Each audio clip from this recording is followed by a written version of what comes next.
എന്താടോ ചത്തവന്റെ പേര്? പ്രസാദ്. അച്ഛന്റെ പേര് നാരായണൻ.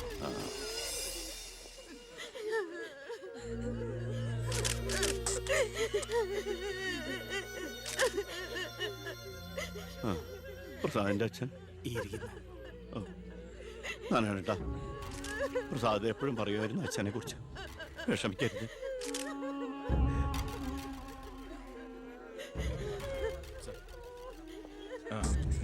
എക്സ്ക്യൂസ് മീ സാർ, പ്രസാദിന്റെ കൊലപാതകത്തെ കുറിച്ച് എന്തെങ്കിലും? പ്രസാദിന്റെ മരണം കേട്ടപ്പോൾ ഞാൻ ഞെട്ടിപ്പോയി. പാർട്ടിക്ക് നഷ്ടപ്പെട്ടത് ചൂട് മുശിരുള്ള ഒരു സജീവ പ്രവർത്തകൻ. പാർട്ടിയുടെ സജീവ പ്രവർത്തകൻ ചുളുവിൽ ഒരു രക്തസാക്ഷി ഉണ്ടാക്കിയെടുക്കുക. ആ പാവത്തിന് രാഷ്ട്രീയം എന്താണെന്ന് അറിയുമല്ല. എന്താ സാർ, കൊലപാതകയെ കുറിച്ച് വല്ല തുമ്പും കിട്ടിയോ? പട്ടാ പകൽ എല്ലാവരുടെയും മുമ്പിലിട്ട് എന്നിട്ടും പ്രതിയെ പിടിക്കാൻ പോലീസിന് കഴിഞ്ഞില്ലെന്ന് വെച്ചാൽ നാണക്കേടാണ് സാർ. താൻ എന്തിനാ എന്റെ അടുക്ക ചൂടാവുന്നേ? അധികാരമുള്ളവർ പറയുന്നത് അനുസരിക്കാൻ എനിക്ക് കഴിയൂ. അധികാരമുണ്ടോ എനിക്ക്? എങ്കിൽ താൻ പറയുന്നത് അക്ഷരം പ്രതി അനുസരിക്കാൻ ഞാൻ. രാജ്യത്തിന്റെ തന്നെ അഭിമാനമാണ്. എടോ, കൊലപാതകയെ പറ്റി വ്യക്തമായ സൂചന എനിക്ക് ലഭിച്ചിട്ടുണ്ട്. എങ്കിൽ പിന്നെ സാറിനെ അവരെ അറസ്റ്റ് ചെയ്തൂടെ?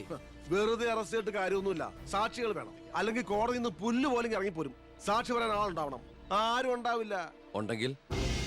ഉണ്ടെങ്കിലോ അധികാരികളുടെ ഒക്കെ ഉത്തരവിന് മേലെ നിന്നുകൊണ്ട് ഞാൻ പ്രതിയെ കസ്റ്റഡിയിലെടുക്കാം. ശിക്ഷ വാങ്ങിക്കൊടുക്കാം.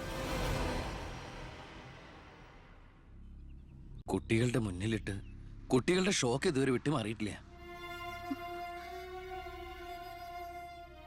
പ്രസാദിന്റെ അച്ഛനും അമ്മയും പെങ്ങളും ഒക്കെ അവരുടെ കണ്ണീര് നമുക്ക് കണ്ടില്ലെന്ന് അടിക്കാൻ പറ്റുമോ? വേണ്ട കുഞ്ഞെ, അവരൊക്കെ വലിയ വലിയ ആളുകളാ. എനിക്ക് ഇവളല്ലാതെ വേറെ ആരുമില്ല. കൊള്ളാവുന്ന ഒരുത്തരെ ഇവളെ കൈപിടിച്ചു കൊടുത്ത് മനസമാധാനത്തോടെ മരിക്കണം എന്നാ എന്റെ ആഗ്രഹം.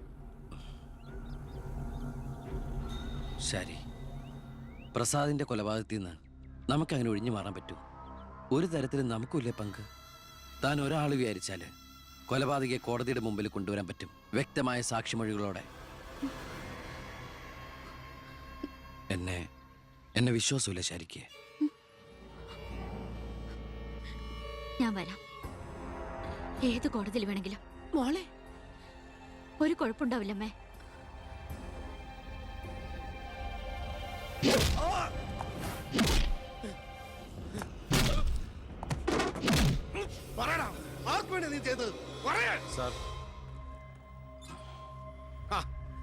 ഇവനാണ് മുഖ്യപ്രതി, വെട്ടൂർ ശിവൻ. ഇതൊരു രാഷ്ട്രീയ കൊലപാതകമായി വളച്ചൊടിച്ചതിന് പിന്നിൽ ആരാണെന്ന് ഇവന് അറിയാം. പക്ഷെ നീ കാരണം എന്റെ പെങ്ങള് പോലീസ് സ്റ്റേഷനായി പോയി. സാറിവിടെ നിൽക്കണോ? അല്ലെങ്കിൽ ഞാൻ നിന്നെ കൊണ്ട് പറയിപ്പിച്ചെന്നെ കേട്ടോ. ഞാൻ നിൽക്കുന്നത് താൻ കാര്യാക്കണ്ട. കൊടുക്കടോ. തന്റെ പെങ്ങളെ കെട്ടായിരുന്നവനല്ലേ ഇവൻ കൊന്നത്. അപ്പൊ പിന്നെ ഞാൻ ഇടിക്കുന്നതിനേക്കാളും പവർ തന്റെ കഴിക്കാം. നോക്കി നിൽക്കാതെ കൊടുക്കണോ.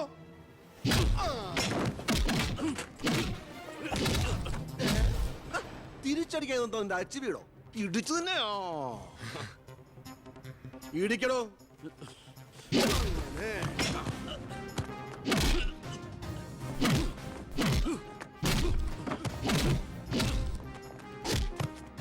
എന്താണോ നോക്കി നിൽക്കുന്നത്? ആ ട്യൂബ് മാറ്റിയിടാൻ പറഞ്ഞത് എത്ര ദിവസമായി? പോയി മാറ്റിട്ടോ.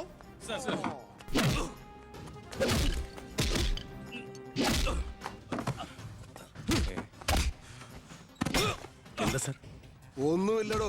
പോലീസ് സ്റ്റേഷനിൽ കൊണ്ടുവന്ന് പ്രതി ഓടി രക്ഷപ്പെടാൻ ശ്രമിച്ചു. പിടികൂടിയപ്പോ പറ്റിയ മുറിവുകളാണ് ദേഹത്തെന്ന് FIR എഴുതി ചേർത്ത്.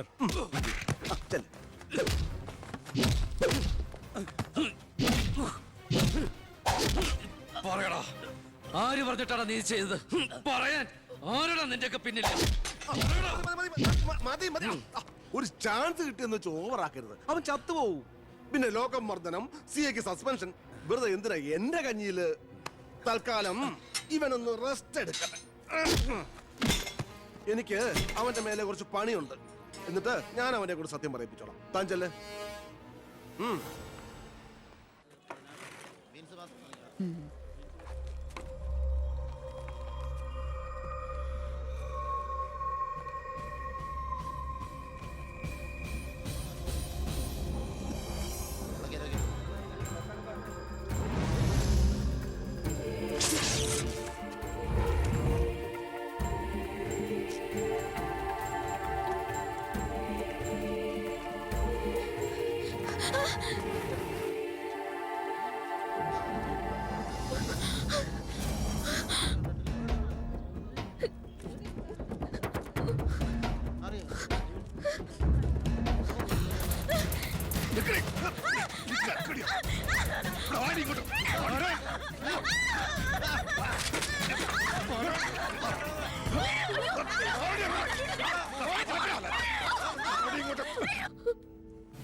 രണ്ടുപേരോട് 1000 വട്ടം ഞാൻ പറഞ്ഞതല്ലേ, കല്യാണ പ്രായ പെണ്ണ.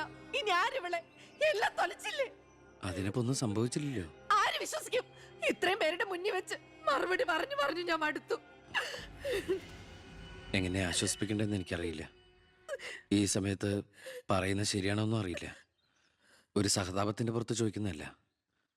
എനിക്കിഷ്ടമാണ് അവളെ.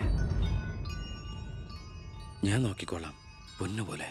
രാഷ്ട്രീയ കുടുംബമല്ലേ, അവസരത്തിനൊത്ത് പലതും പറയും, നാളെ അത് മാറ്റിയും പറയും. തിരിച്ചറിവില്ലാത്ത പ്രായത്തിൽ നീ കൊടുത്ത കത്ത് മേടിച്ചു എന്ന് പറഞ്ഞ് ആട്ടി പുറത്താക്കിയതല്ലേ ഞങ്ങളെ. ഇപ്പതാ സാക്ഷി പറയാൻ കൊണ്ടുപോയി അവളുടെ ജീവിതവും നശിപ്പിച്ചു. ഇനി എന്ത് വിശ്വസിച്ച അവളെ നിന്റെ കൂടെ അയക്കേണ്ടത്? കൊല്ലൂല്ലെന്ന് എന്താ ഉറപ്പ്? മന്ത്രിയുടെ മോൻ എന്ന പദവിയല്ലാതെ ഇവളെ കൊണ്ടുപോയി പോറ്റാൻ നിനക്ക് വല്ല ജോലി ഉണ്ടോടാ?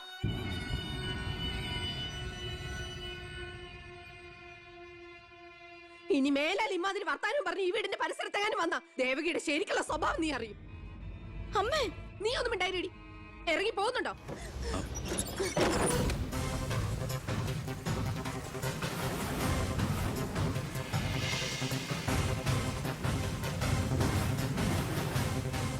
ഇടയ്ക്ക്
നിന്നെ ഒഴിവാക്കി നിന്റെ പെങ്ങളെ എങ്ങനെ കെട്ടിക്കാൻ പറ്റുമെന്ന് ആലോചിച്ച് നിന്റെ അച്ഛനും അളിയന്മാരും കൂടി തലമുണ്ടാക്കുമ്പോഴാ ദൈവം ഇങ്ങനൊരു അവസരം എന്നെ മുന്നിൽ എത്തിച്ചെന്നത്. ആദ്യം നിന്നെ സപ്പോർട്ട് ചെയ്യുന്ന CI വിജയനെയും ഗ്രൂപ്പിനെയും ഒരു അന്വേഷണത്തിന്റെ ചുമതല കൊടുത്ത് ഞാൻ സേലത്തേക്ക് അയച്ചു. ഇനി ഇവിടെ വെച്ച് നിൽക്കിട്ടേണ്ട തന്നാലും കൊന്നാലും ചോദിക്കാൻ ആരുമില്ല. പക്ഷെ എന്ത് ചെയ്യാൻ പറ്റും? നീ എന്റെ അളിയനാകാൻ പോലെ. ഒരേ ഒരു അളിയൻ. ഒരു പ്രതിയെ പിടിച്ചാൽ 24 മണിക്കൂറിനകം കോടതിയിൽ ഹാജരാക്കണമെന്ന നിയമം. പക്ഷെ നിന്റെ കാര്യത്തിൽ ഞാൻ പറയുന്ന റൂൾസ്. എന്തായാലും എന്റെ കല്യാണം കഴിയുന്നവരെ അളിയൻ ഈ മുക്കയും ക്യാമ്പിൽ തന്നെ കിടന്നു, എന്റെ ഈ കല്യാണക്കുറിയും വായിച്ചോണ്ട്. ആ, എന്നാ പിന്നെ കല്യാണത്തിന് ശേഷം തറവാട്ടി നമുക്ക് കാണാം. വരട്ടടാ ആളിയ.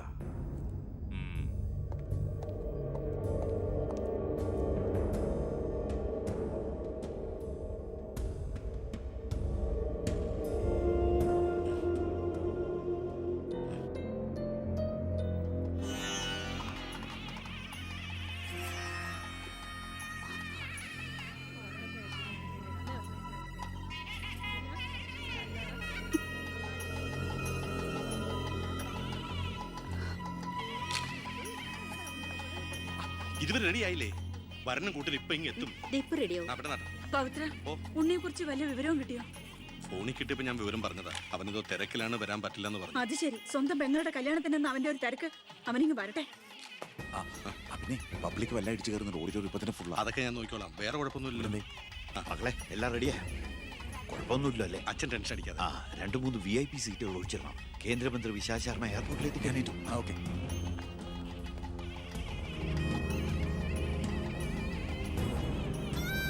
മോളെ,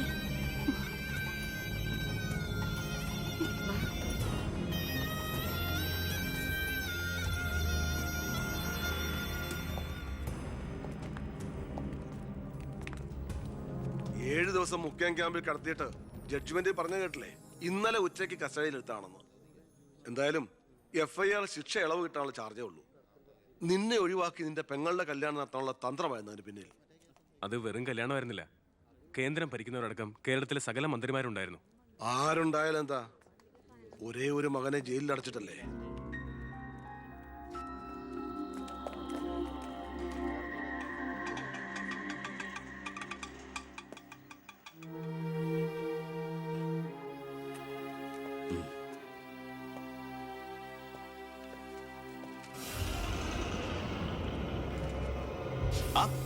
ഇതാര്? അളിയോ?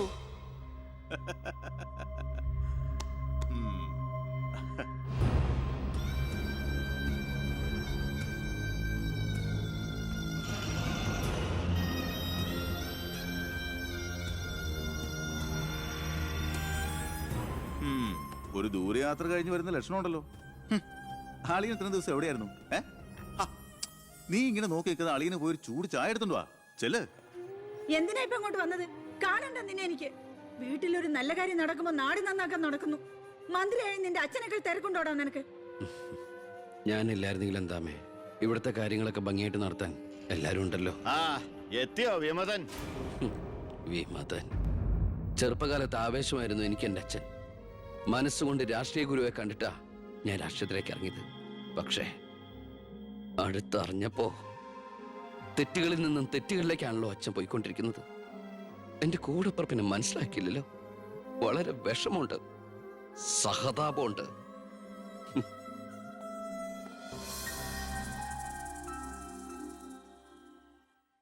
കൂട്ടക്കൊല നടന്നതിന്റെ പിറ്റേന്ന് മൈതാനത്തിലെത്തിയ ഭഗത് സിംഗിന് അവിടുത്തെ കാഴ്ചകൾ കണ്ട് സഹിക്കാൻ പറ്റില്ല. ചോര പുരണ്ട ഒരു പിടി മണ്ണ് കയ്യിലെടുത്ത് ആ ബാലൻ പ്രതിജ്ഞ ചെയ്തു, ഞാൻ എന്നെ തന്നെ രാജ്യത്തിനായി സമർപ്പിക്കുന്നു. ഒന്നുകൂടി പ്രസ് ചെയ്യാം. എന്താ അവിടെ നോക്കട്ടെ, എവിടുന്നത് ചോദിച്ചാടില്ലേ? അന്ന് കണക്ക് സാറിനെ വെട്ടിക്കൊല്ലാൻ വന്നില്ലേ, അയാളുടെ കയ്യിൽ നിന്ന് തെറിച്ചു പോയതാ. സർ, ഇതാണ് ആ ഫോൺ. പ്രസാദ് കൊല്ലപ്പെട്ട സമയത്ത് പ്രതിയിൽ നിന്ന് നഷ്ടപ്പെട്ടതാണിത്. സർ, പ്രസാദ് കൊല ചെയ്യപ്പെടുന്നതിന് മുമ്പ് ഈ ഫോണിൽ നിന്നുള്ള ലാസ്റ്റ് ഔട്ട് ഗോയിങ് കോള് മന്ത്രി ബാലഗംഗാധരന്റെ ഫോണിലേക്കായിരുന്നു. റിമാൻഡിൽ കഴിയുന്ന പ്രതിയെ വീണ്ടും ചോദ്യം ചെയ്തപ്പോ മന്ത്രിയുടെ പങ്കിനെ കുറിച്ച് വ്യക്തമായ സൂചന ലഭിച്ചിട്ടുണ്ട് സർ. അത് മാത്രമല്ല സാർ, മണിമലയാർ ഡാം അഴിമതി കേസിൽ 2 വട്ടം നോട്ടീസ് അയച്ചിട്ടും മേനോ ഹാജരായിട്ടില്ല. തനിക്കിതൊന്നും ബാധമല്ല എന്ന മട്ട മേനോനുള്ളത്. ഇപ്പൊ വാറണ്ട് ഇഷ്യൂ ചെയ്തിട്ടുണ്ട്. എങ്ങനെയാണോ തന്റെ അച്ഛനെ ഇതിൽ നിന്നൊന്ന് രക്ഷപ്പെടുത്തിയെടുക്കുക? അച്ഛൻ ശിക്ഷിക്കപ്പെടണമെന്ന് ലോകത്ത് ഒരു മകനും ആഗ്രഹിക്കില്ല, ഞാനും. പക്ഷെ ആര് കുറ്റം ചെയ്താലും ശിക്ഷിക്കപ്പെടണം സാർ, പ്രത്യേകിച്ച് ജനങ്ങൾക്ക് മാതൃകയാകേണ്ടവർ. ശിക്ഷയിൽ നിന്ന് രക്ഷപ്പെടുമ്പോഴാണ് വീണ്ടും വീണ്ടും തെറ്റുകൾ ചെയ്യാനുള്ള ആത്മധൈര്യം കൂടുന്നത്. ഇത് അച്ഛനെ രക്ഷപ്പെടുത്തലായി നമുക്ക് കണക്കാക്കാം. തെറ്റുകൾ തിരുത്താനും പശ്ചാത്തപിക്കാനുള്ള ഒരു അവസരം. ഒരുപക്ഷെ ഇതിലൂടെ ഒരു മനമാറ്റ അച്ഛനുണ്ടായാൽ അല്ല സാർ, കൂടുതലൊന്നും ഇക്കാര്യത്തിൽ എനിക്ക് പറയാനില്ല.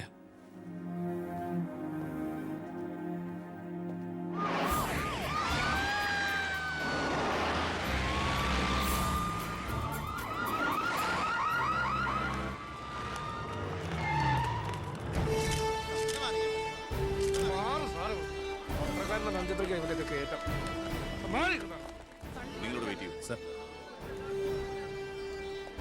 അച്ഛാ, ഹർഷം വരുന്നു. അച്ഛാ, ആ മുഖ്യമന്ത്രിയുടെ ഓർഡർ കൈ കിട്ടി അല്ലേ? അച്ഛനെ അറസ്റ്റ് ചെയ്യാൻ മരുമകന് ഡ്യൂട്ടി. അവറാച്ചൻ കളിക്കട്ടോ, കളി അവിടെ വരെ പോകുന്ന കാണാം നമുക്ക്. അച്ഛനെ കോടതിയിലേക്ക് കൊണ്ടുപോയാൽ മതി. ജാമ്യത്തിനുള്ള ഏർപ്പാടൊക്കെ ഞാൻ ചെയ്തിട്ടുണ്ട്. വക്കീലുമായി ജോസ്പേട്ടൻ കോടതി വെയിറ്റ് ചെയ്യുക. നീ എങ്ങനെ എന്നെ കൊണ്ടുപോകുന്നത്? കാറിൽ ഫോളോ ചെയ്താൽ മതി. കാറിലോ? എന്റെ പട്ടി വരും. പോലീസ് ജീപ്പിന്റെ പിന്നിലിട്ട് തന്നെ എന്നെ കൊണ്ടുപോകണം. അതിനു മുമ്പ് ഈ മുറ്റത്തിട്ട് എന്നെ തല്ലി ചതയ്ക്കണം, മുടുമുണ്ട് വലിച്ചു പറിക്കണം. ആ പിന്നെ പത്രക്കാരോ ചാനലുകാരോ ചോദിച്ചു കഴിഞ്ഞാൽ മുഖ്യന്റെ സ്പെഷ്യൽ ഓർഡർ ആണെന്നൊക്കെ പറഞ്ഞേക്കണം. ഇതൊന്നും നീ ചെയ്യണ്ട, പോലീസുകാരെ കൊണ്ട് ചെയ്യിച്ചാൽ മതി. അയ്യോ, ഓ, ഇത് മുഖ്യമന്ത്രിയെ താഴെ ഇറക്കാനുള്ള കുശാഗ്രവതി ഇല്ലേ? എന്റെ പൊന്നെ, ഞാൻ എന്തുവായി കേൾക്കുന്നത്? ഗുരു എന്നെ ഒന്ന് അനുഗ്രഹിച്ചാട്ടെ. അനുഗ്രഹമൊക്കെ അവനോട് വാങ്ങിച്ചാൽ ബുദ്ധി. കാര്യങ്ങളൊക്കെ നമ്മുടെ പോലീസുകാരോടൊന്ന് പറഞ്ഞേക്കാം. ജയ്,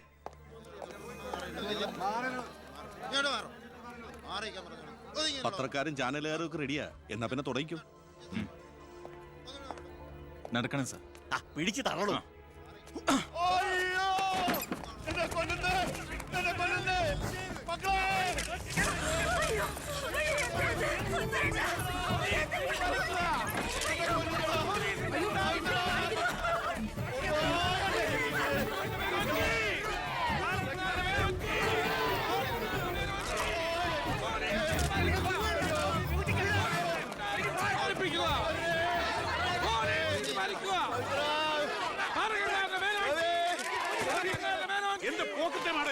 ഒരു മിനിസ്റ്റർ അദ്ദേഹം വീട്ടിൽ അനാവശ്യം കാണിക്കാതെ ബഹളം ഉണ്ടാക്കരുത്. ഇത് ചീഫ് മിനിസ്റ്ററുടെ ഓർഡർ. ചീഫ് മിനിസ്റ്ററുടെ ഓർഡർ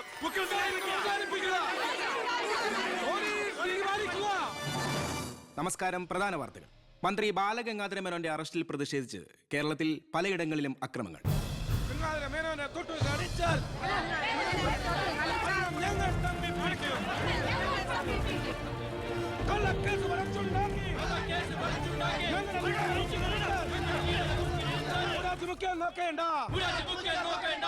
ഇപ്പോൾ കിട്ടിയത് അറസ്റ്റിലായിരുന്ന വിദ്യാഭ്യാസ മന്ത്രി ശ്രീ ബാലഗംഗാധര മേനോന് കോടതി ജാമ്യം അനുവദിച്ചു.